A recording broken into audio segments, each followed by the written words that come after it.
Got to let you in, fall, let you go. I'm giving it up for me. Hey guys, welcome to today's video. So today's video is going to be a let's talk about the issue with limited edition products.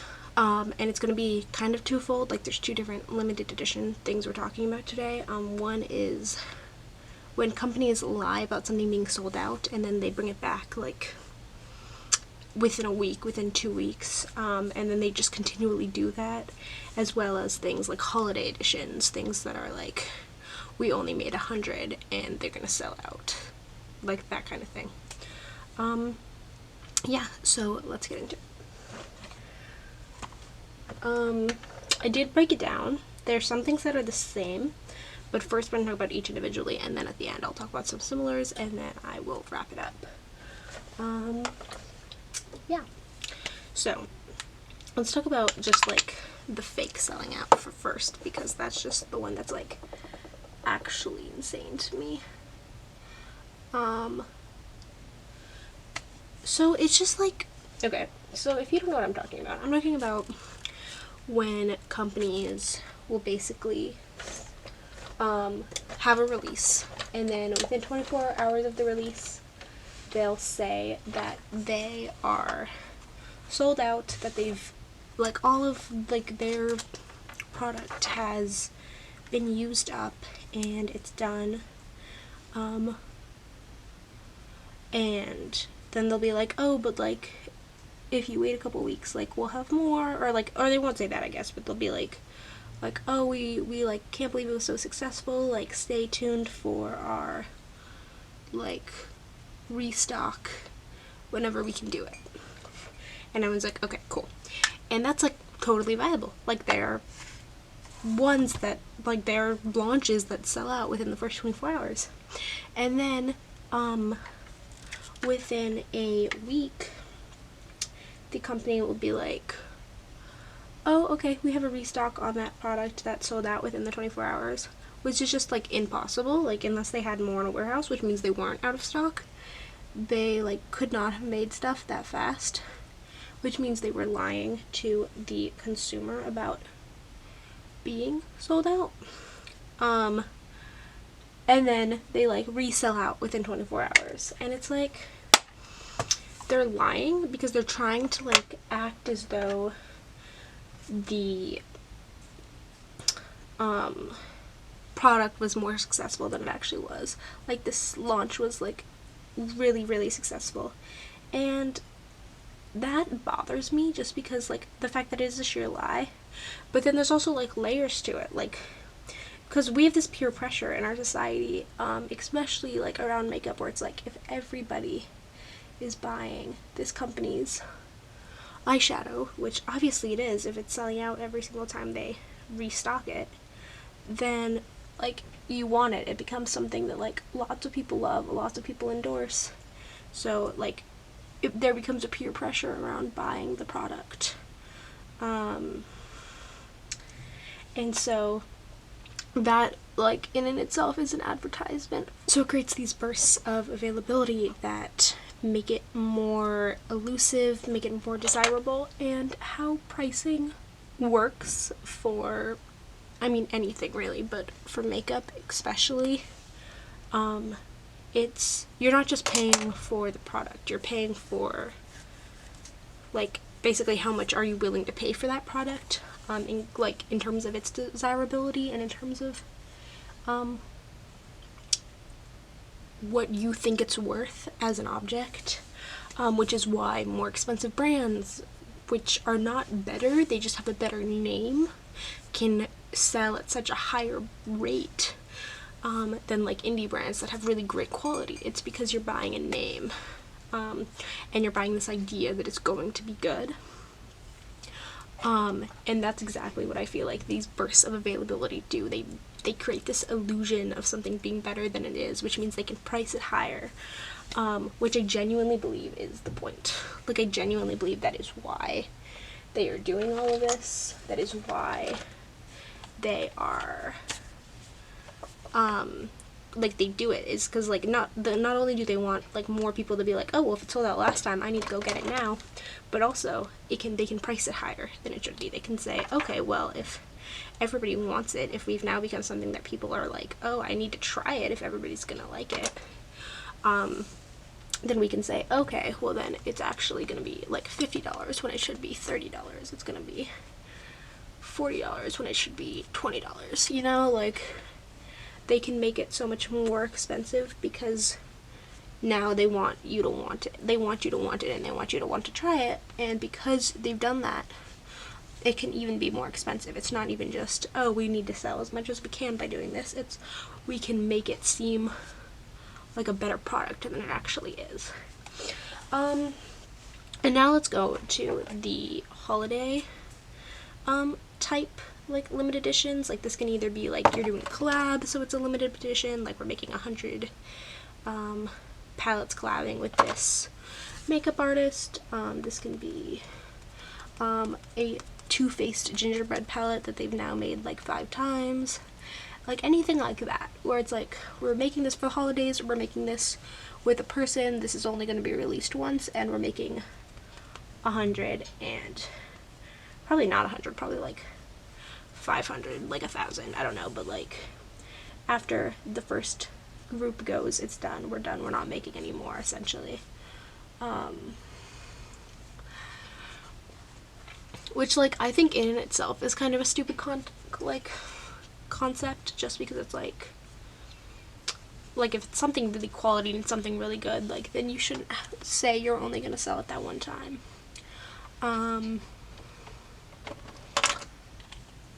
You know, that just makes no sense to me. I'm like, if it's a good quality if it's a good quality product, then like why are you only selling it once? Why are you only selling 500 of it, you know? And like I think like that's like a big like part of the issue, is that if you're selling it once, if you're only selling it 500 times, if within the first launch you're going to sell basically all that you are going to sell ever, then you do not need to have a quality product, because people do not have to actually agree. You need to send a PR or like be sponsored by a couple beauty YouTubers, have them say, oh my, I love this, have them show a couple looks they made with the palette so that people are like, okay, it's a quality palette. But then after that, you don't really need to do anything. Like, there's not as much marketing involved, because like it markets itself by being exclusive, and you don't need anyone to be like, oh, the quality is so good, because like it doesn't really matter, because you're not going to sell anymore after you've sold out, and so you only need to sell enough to sell out. And even then, you're probably, and then part of that is they also are usually selling limited edition things at a higher price. So even if they are like the normal quality, you're buying something more expensive because it's exclusive. And so it goes back to the like, you're buying it for something other than it being a good product. And that in itself is a problem. And then there's like this like, I'm trying to think of like what the curve would be, but it's like there's an initial hype and then it just kind of goes down from there where people stop talking about it, which means beauty YouTubers that bought it just because they were trying to like get in on the hype in terms of their videos are now like, well, I should get rid of this because nobody cares about it. People who like are part of the beauty community in terms of viewers are like, well, nobody's talking about this palette and they're talking about all these other palettes, so obviously this palette isn't good and I need to get a different one. Which in and itself like is a problem like all the time in the beauty community, because people talk about things as soon as they're released and then never again. Or like one-offs that are like really, really good sometimes get talked about more. And that just creates this very big consumer culture that we see in the beauty industry, or not even in the beauty industry, but just like in beauty influences in like YouTube and Instagram. Like makeup artists talk about the products they just got in PR, they don't talk about the ones they got even 7 weeks ago, and then the people who bought the products that they were talking about 7 weeks ago are like, oh, well, now I need to buy the new products because they're not talking about the products that I got 7 weeks ago anymore.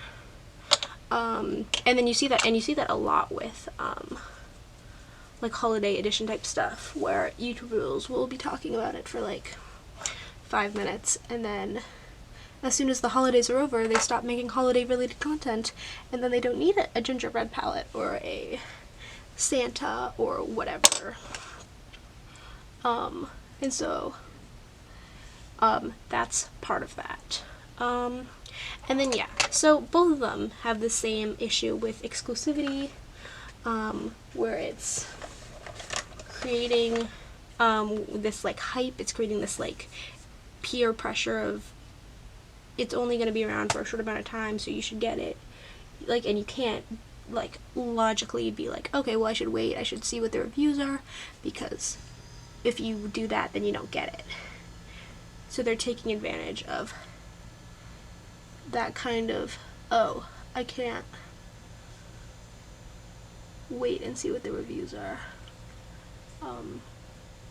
mentality that some people have, which is a very, very smart and very, very logical mentality, in this day and age of just like a ton of stuff all the time.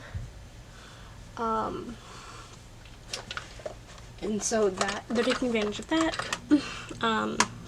And like there's also, I feel like I've watched so many videos where people are like, makeup I missed out on that I'm like excited about, but I've also seen so many that it's like makeup I missed out on that I'm glad I missed out on, because like everybody was hyping it up and they really shouldn't have been. They were just doing it because they were sponsored or whatever. And I just feel like we glaze over that a lot in the beauty community. There's so many exclusive one-off products that are just like, they weren't good, they were not good, and nobody who got them actually enjoyed them, and it's because the company didn't actually care about them being good, they just cared about people buying them for that one-off. And that's just like not the way to live your life, is like, and that's just not the way for the companies. That's how the companies should be doing the things they're doing. Like, it's just like, it doesn't make any sense. And it creates more waste because, like I said, like, people get it in PR, or people buy it because they're trying to be on the hype, whether they're actual YouTubers or just watchers. They get it, and then if you're an actual YouTuber, I've seen so many people declutter palettes because they're like, well, it's not a thing anymore, and so you guys can't get it, and so I don't want to wear it on my channel, which is like understandable, especially when they have so much makeup. But it's also like, you never should have gotten yourself to the point where you had that much makeup. So I'm not really on your team. And then even if you're just like a viewer, and honestly if you are, then like you should keep it, because like that's kind of silly that you would get rid of something just because it's not like new anymore, or like even being like sold anymore because you bought it for that exclusivity. But I feel like I have talked to people where they've been like, well, like I really don't know what to do with it, and so I'm getting rid of it because it doesn't like inspire me, and I kind of only bought it because I wanted to get it because it was exclusive. It's really boring. I have like 20 other things that look exactly like it, and nobody talks about it, and so I don't really want to keep it. Versus I'll keep this other thing that looks exactly the same because people are still talking about it because it's still like being sold. And so it's just, that's just like the whole thing where it's like, don't buy a product just because it's like an exclusive thing, because then if you're upset where nobody's talking about it in a couple months, of course nobody's going to be talking about it in a couple months because only the people that have it, and that's not a big enough audience for any single influencer. And if you can't buy it, then they don't want to talk about it. So yeah, main thesis being, limited editions are stupid, whether that's like faux limited edition in terms of like fake selling out, or real limited edition in terms of collabs and holiday kind of stuff. The one exception being, I feel like Lush always has really quality quality holiday stuff. And sometimes they bring it back, sometimes they don't, but mostly it's because they're such, like, they try to be such a specific brand, and they try to only create, like, so much stuff, and they know that you don't want eggnog stuff all year round, so they don't make it all year round, which I'm sure some people would, but yeah. Other than that, everything I put on my face will be linked down below. I didn't talk about it because I was talking about the other thing and I wanted to kind of do this fast. So yeah, that's why I didn't say anything about the makeup I was wearing, but it's the makeup I always wear because I only wear a thing of makeup. And now I'm gonna go shower, because I have an interview and I need to shower, but I needed to film this video before I showered, just because of timing's sake. So other than that, let me know what you think down below. I really want to hear your thoughts. Are you pro? Are you against? Do you have any arguments, like, for either side? I really want this to be a discussion. That's what I want these videos to be, a discussion about what I talk about, because I'm just presenting basically my arguments and, like, the bare minimum of, like, the information, and then I want other people to fill in the rest, and I want us to have a discussion about it. That's the point. And other than that, everything I'm wearing on my face will be linked down below. I did not put on a primer or a setting mist today because I'm about to go shower, like I said, but I normally would do the Pixie Glow Mist and the Urban Decay Optical Illusion Primer, so that's those. I guess I have the primer on my eyes for my eyeshadow, but yeah. Anyway, other than that, thank you so much for watching. If you like this video, let me know down below, and if you want more videos like this, makeup, project pans, talking, clothing, lifestyle-y type stuff from a university student, you can subscribe down below because I make new videos every few days, and I would love for you to be here with me. And other than that, thank you so much for watching, and see you next time. Bye. Not getting lost, and weren't you too scared to spell? No matter the cost.